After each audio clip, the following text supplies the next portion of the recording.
paz! Salve povo, eu sou o Zelota e hoje de volta com mais um especial da nossa meta de inscritos, porque eu pedi, vocês se inscreveram e nós chegamos aos 2.800 inscritos. Muito obrigado a todos que se inscreveram e têm apoiado o canal. E no vídeo de hoje eu trago para vocês a história de Gandhara, essa civilização que se tornou um reino, posteriormente um império, e dominou territórios como a parte da Índia, Paquistão e Afeganistão, e que tiveram uma cultura muito peculiar e misturava ali o budismo com a cultura grega. Então vamos ver como foi essa história, o que aconteceu com esse povo, várias civilizações que dominaram esse território, muitas conhecidas por vocês que acompanham o canal. Então vai ter muito conteúdo hoje, o vídeo vai ser bem comprido. Mas antes de eu começar a contar essa história para vocês, eu peço a todos que me dêem um tapote no like aí, compartilhem com os amigos, que ajude mais o canal a crescer, valorizem o meu trabalho. Vocês que são novos aqui no canal, sejam todos muito bem-vindos. Eu trago conteúdo de antiguidade e está todo dividido aí em várias sagas e mini sagas. É só vocês darem uma conferida aí nas playlists na videoteca do Zelota. E esse é o nosso especial de inscritos que eu trago a cada meta batida. E a nossa próxima meta agora é de 3.150 inscritos. Me sigam no Instagram, @zelota, para vocês ficarem sabendo das novidades do canal, participarem das enquetes para escolher esses especiais e assistirem ao quadro do Curta com o Zelota, que é um quadro extra que eu faço nos vídeos aqui do YouTube lá no IGTV. Vídeos todas as quartas às 20 horas com os especiais das metas de inscritos e nos sábados às 17 horas com a saga bizantina. Sempre com a metodologia nada ortodoxa, com muitas imagens, muito conteúdo, sem enrolação. Vamos ao conteúdo da história de Gandhara. Bom, a princípio eu vou passar aqui uma parte geográfica do território, do reino de Gandhara, e vamos ver um pouco de pré-história e nomes muito complicados, então alguns nomes aqui eu vou falar bem devagar para não errar, beleza? Então vamos lá. Bom, a localização de Gandhara. Bom, os Gandharas, eles eram um povo que a princípio eram nômades e que viveram em uma região conhecida como Peshawar. Essa região fica entre os rios Kabu e o rio Indo, nos tempos de um povo chamado de Védicos. Os Védicos era uma antiga civilização que viveu na Índia. Para quem não sabe, a Índia teve vários reinos, E aí depois eles cruzaram o Indo e anexaram a região de Punjab. Punjab, que fica ali no Paquistão, ao seu território. Bom, finalmente eles se firmaram em uma região chamada de Uttarapata, que em sânscrito significa caminho do norte. Esse nome de Uttarapata é uma região muito conhecida e muito mencionada em antigos textos budistas e hindus. Bom, Uttarapata ela se torna uma importante região comercial e um ponto de comunicação entre o Irã e também a Ásia Central. O tamanho de Gandhara ele varia de acordo com o tempo, mas a principal parte desse reino sempre foi o Vale de Peshawar, onde ficavam as principais cidades, que eram as cidades de Pushkavalati, Tashila, Purushapura e Udambadapura.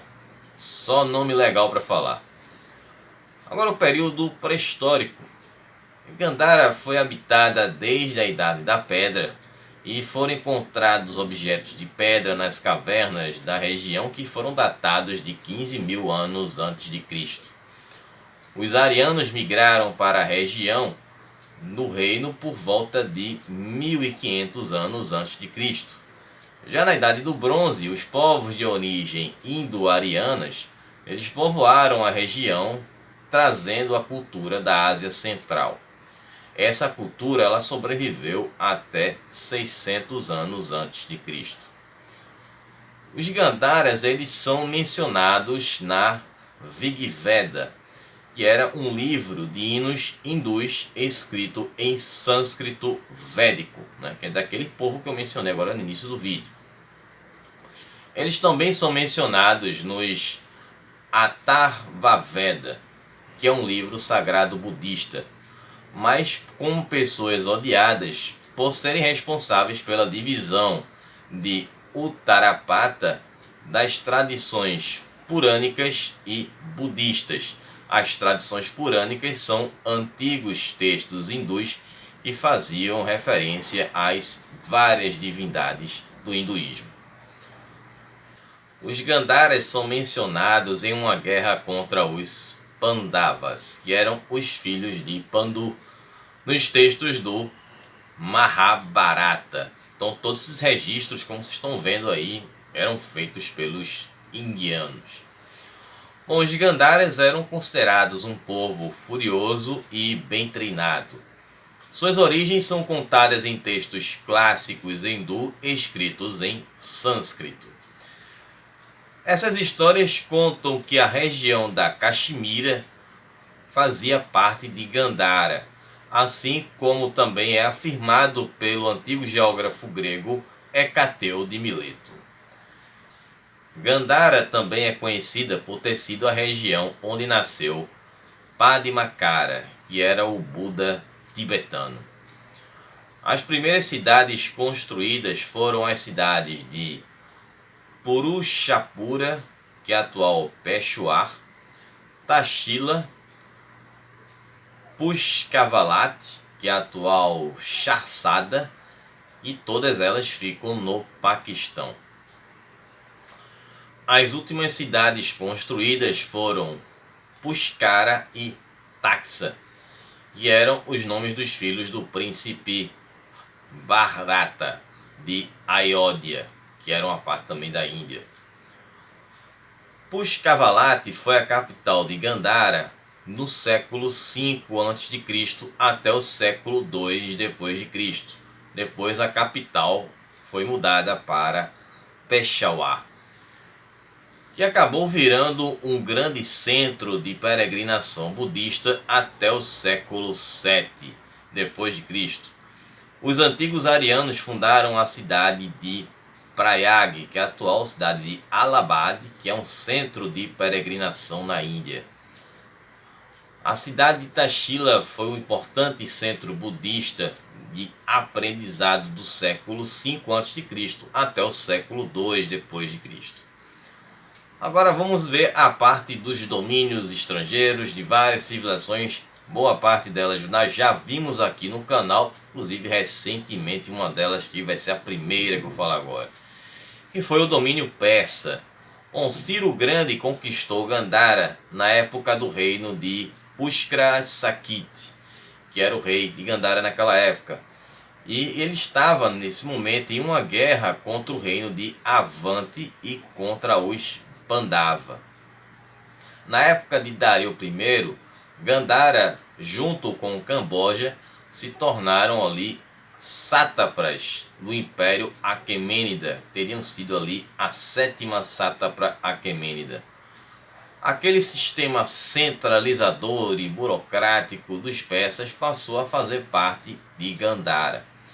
E aí tivemos a influência da cultura persa e o acesso à Ásia Central, que foi justamente nesse ambiente onde nasceram estudiosos de Gandhara, que eram o Panini e o Kautilya.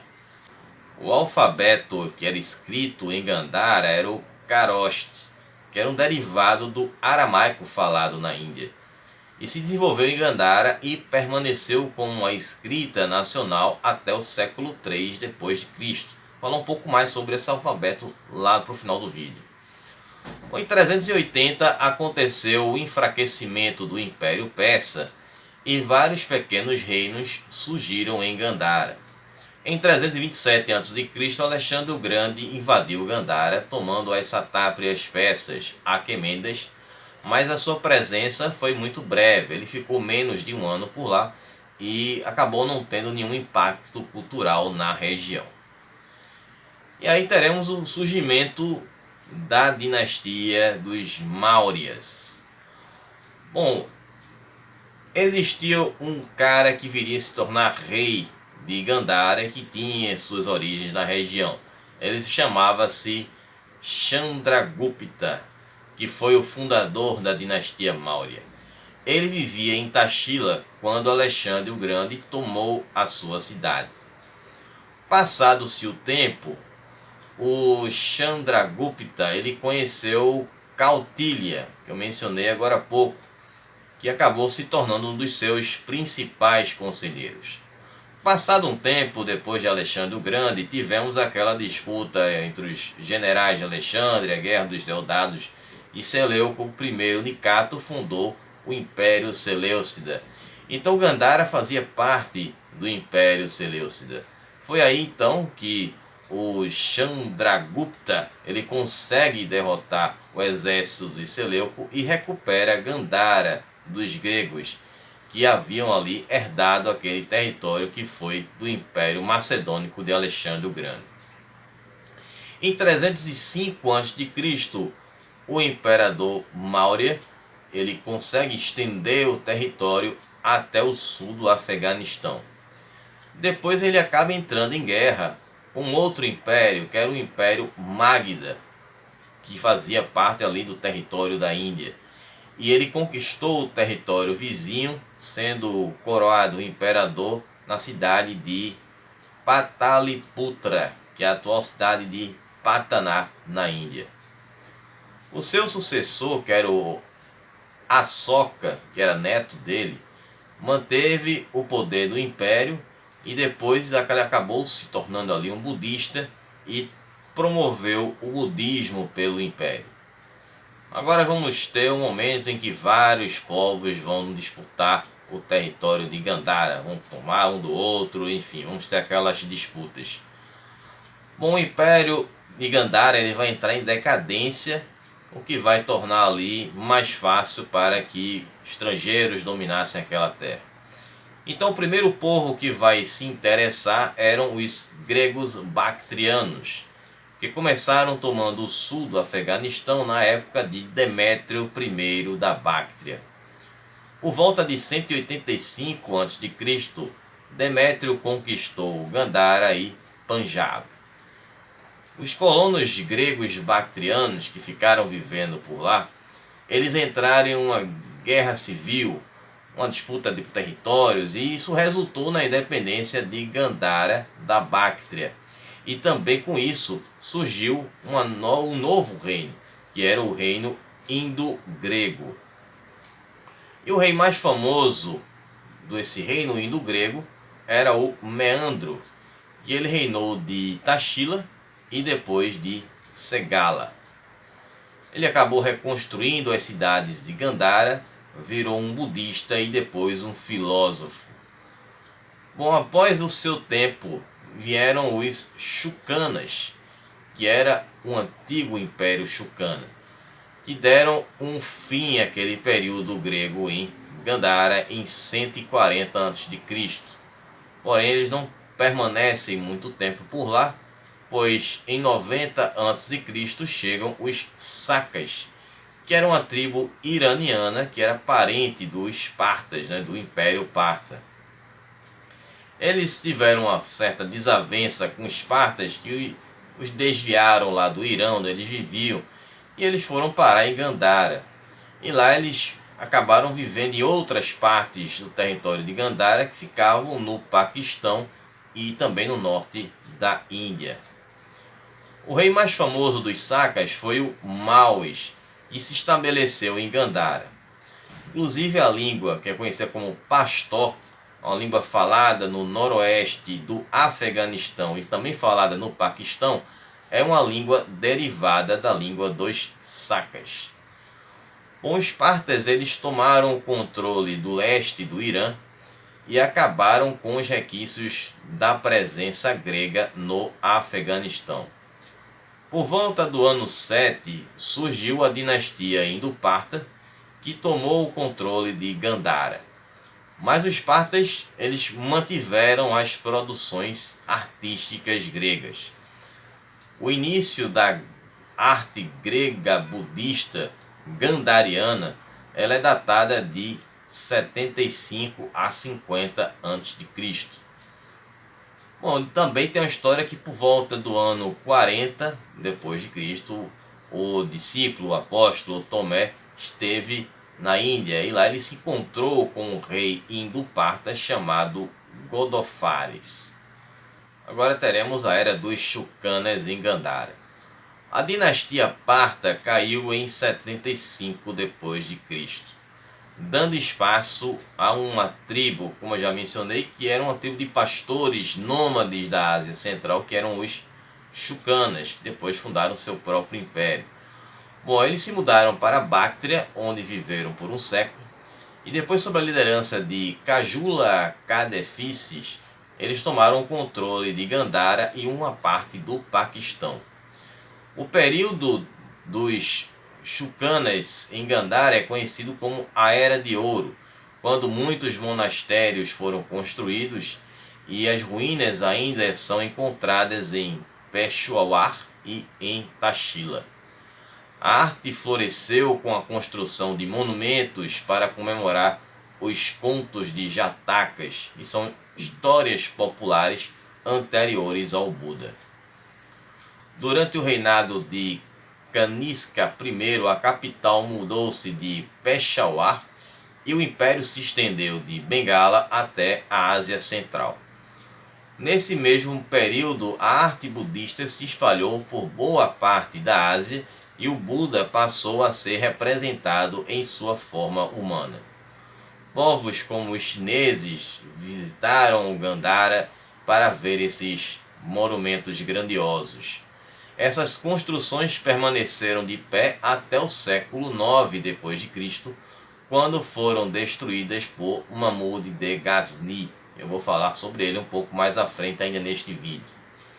Depois de Kanishka I, o império dos Shukanas começa a entrar em decadência, e aí Gandhara passou a ser um reino vassalo de um outro império persa, que era o Império Sassânida, e esse domínio vai durar de 241 até 250 depois de Cristo. Quando nós teremos ali a invasão dos hunos, que capturaram Gandhara em 250, e eles acabaram não adotando o budismo, e com isso o hinduísmo ganhou força. Bom, os sassânidas eles conseguem ali um apoio das tribos turcas e conseguem expulsar os hunos da Ásia Central e recuperam Gandhara, que volta a ser um reino vassalo dos persas em 568, assim como Cabul. Os persas permaneceram por lá até serem derrotados pelos árabes em 644, sendo depois dominado por turcos budistas. Segundo historiadores chineses que visitaram Gandhara em um período de 100 anos, todos esses fatos que eu relatei aqui, eles disseram que o budismo foi realmente perdendo seu espaço e o hinduísmo cresceu bastante. E além de que muitos monumentos budistas foram destruídos pelos hunos. Bom, agora falar sobre as duas últimas dinastias de Gandhara. Bom, quando os muçulmanos derrotaram os sassânidas em 644, Gandhara e o Afeganistão ficaram sob a pressão muçulmana, mas eles não conseguiram dominar Gandhara completamente. Ela era controlada a partir de Cabul e depois de Udabandapura. E em 665 os muçulmanos cercaram Cabul, mas também não conseguiram subjugar completamente nem Cabul nem Gandhara, que passou a ser governada por uma dinastia local, que era a dinastia Turki-Shahi. E essa dinastia governou Gandhara por 200 anos. Até que por volta do século IX depois de Cristo surgiu a dinastia Hindu-Shahi, que substituiu essa dinastia Turki-Shahi. Só que essa dinastia foi fundada por um sacerdote chamado Kala, que era um Brahmane, um sacerdote de casta superior. E esse sacerdote fazia parte da dinastia Turkashari em 843. Então essa dinastia dominou Cabul e depois mudou a capital para Ubandadapura. E eles construíram grandes templos em seu reino, e alguns ainda estão bem conservados em Panjab. Bom, agora tivemos o fim de Gandhara. Jatapala foi o último rei dessa dinastia e a extensão do império ia do oeste de Cabul até o rio Sutli. Nessa mesma época, um outro império estava em ascensão, que foi o Império Ghaznevida, que era reinado por Subugh-Tegin, que era um império muçulmano sunita. O império de Gandhara foi derrotado por 2 vezes por Subugh-Tegin e depois finalmente por Mahmud de Ghazni, no vale de Cabul. E aí, com essa derrota, o Jatapala tirou a própria vida e o seu filho, que era o Anadipala, mudou a capital do reino para Nandana. E aí, no ano de 1021, o último rei da dinastia, que se chamava Trilokampala, acabou sendo morto pelo próprio exército dele. E aí, Gandhara acabou sendo absolvida por Mahmud e o seu império, que era o Império Ghaznevida. Bom, o nome de Gandhara ficaria esquecido por muitos séculos, apesar de existir essa teoria que o nome de Kandahar, cidade do Afeganistão, seria o nome, provavelmente, uma homenagem a Gandhara. Bom, Gandhara ela só vai ser reencontrada nos séculos 19 e 20 por arqueólogos que encontraram ali estátuas budistas e ruínas das cidades e obras com influência de todos os povos que viveram nessa região, né? Principalmente desse grego budismo. Bom, a língua que era falada pelos Gandharis era o Prakritos, que eram dialetos índicos falados na Índia antiga e que eram dialetos que tinham um certo parentesco com o sânscrito, ou também poderiam falar o indo-ariano, né, os dialetos indo-arianos. A escrita, como já mencionei no início do vídeo, era o Kharosthi, que era escrita da direita para a esquerda, sendo de forma totalmente inversa que a gente faz no Ocidente. Em correlação à arte, né, que era a arte budista, que sofreu ali uma influência indiana, síria, grego e também persa. Bom, espero que vocês tenham gostado, que vocês tenham entendido muitos nomes complicados, muitos povos que ocuparam Gandhara e mais um povo aí pouco conhecido ou desconhecido aí da maioria. Estarei retornando agora no próximo sábado. Vamos ver a segunda parte do Aleixo I. Vamos ver como foi ali finalmente o reinado dele. E também na sexta-feira vamos ter a enquete para o especial de 2.850 inscritos. E claro que também vai ter nosso Curta com Zelota, que será postado na quinta-feira. E eu vou falar sobre o que aconteceu com as estátuas budistas no Afeganistão. A gente se vê lá. Um abraço do Zelota. Falou, pessoal.